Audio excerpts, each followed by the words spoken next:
Sadar nggak sih? Ada sebuah kekuatan baru yang lagi ngebentuk ulang lanskap ekonomi Indonesia. Dan ini bukan lagi soal pabrik raksasa atau sumber daya alam. Bukan. Ini sesuatu yang jauh lebih dinamis, lahir dari ide dan kreativitas. Yuk kita bedah bareng-bareng kekuatan baru ini.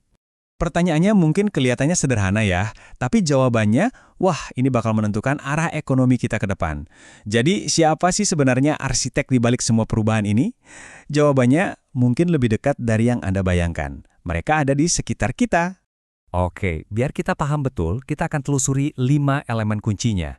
Mulai dari apa itu mesin kreatifnya, terus gimana mereka pakai perangkat digital, lalu bagaimana mereka bisa jadi pencipta kerja, perannya dalam mengangkat budaya lokal, sampai tantangan apa aja yang ada di depan mata. Kita mulai dari yang paling dasar dulu ya. Bagian pertama, mesin kreatif. Nah, di jantung revolusi ekonomi ini, intinya itu bukan mesin fisik yang berisik di pabrik, tapi sumber tenaganya adalah kreativitas mentah dan inovasi dari anak-anak muda. Inilah titik awalnya. Kita bisa sebut ini percikan kreatif. Apa sih itu? Gampangnya, ini adalah kemampuan unik anak muda buat melihat sesuatu dari sudut pandang baru, terus mengubah ide-ide segar itu jadi sesuatu yang nyata, sesuatu yang punya nilai ekonomi. Inilah bahan bakar utama untuk semua perubahan yang akan kita bahas. Oke, ide-ide brilian udah ada. Pertanyaan selanjutnya, gimana caranya ide-ide ini diubah dari sekedar coretan di kertas jadi bisnis beneran? Nah, disinilah teknologi digital masuk dan mengambil peran super penting.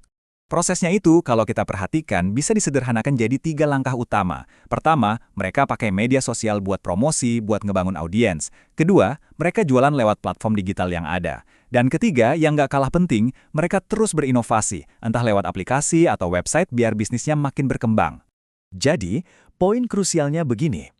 Alat-alat digital ini bukan cuma sekedar alat bantu baru. Mereka ini benar-benar mengubah cara mainnya, bikin bisnis jadi jauh lebih cepat dan efisien. Proses yang dulu butuh waktu berbulan-bulan, sekarang bisa kelar dalam hitungan hari, bahkan jam. Luar biasa kan? Sekarang kita masuk ke salah satu dampak yang paling kuat, yaitu pergeseran pola pikir. Generasi ini nggak cuma mikirin, gue mau kerja di mana ya? Tapi mereka mulai mikir, pekerjaan apa ya yang bisa gue ciptain? Coba deh lihat jenis-jenis pekerjaan yang lahir dari sini. Ada kreator konten, desainer grafis, pengembang aplikasi dan game, sampai pemasar digital.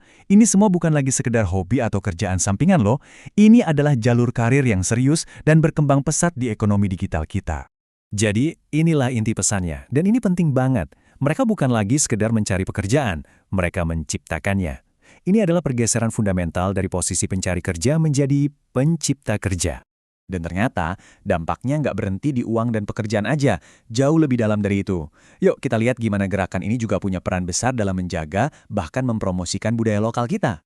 Coba deh kita lihat perbandingannya. Di sisi kiri, cara tradisional, jangkauannya ya terbatas, kemasannya mungkin standar. Terus, lihat apa yang terjadi kalau kena sentuhan digital di sisi kanan. Produk lokal yang sama, tapi sekarang punya branding yang super menarik dan bisa diakses oleh pasar global. Beda banget kan?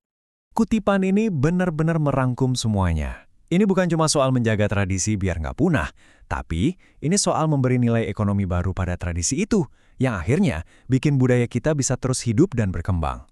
Manfaatnya jadi ganda. Tentu saja, di balik setiap peluang besar pasti ada tantangannya. Nggak ada jalan yang mulus 100%. Nah, di bagian terakhir ini, kita bakal lihat apa aja sih rintangan yang harus mereka hadapi ke depannya. Setidaknya ada 3 tantangan utama. Pertama, persaingan yang makin ketat. Karena sekarang lawannya bukan cuma dari lokal, tapi global. Kedua, perubahan teknologi yang super cepat, yang nuntut mereka buat terus belajar hal baru. Dan ketiga, ada etika dan tanggung jawab digital, mulai dari hak cipta sampai penyebaran informasi.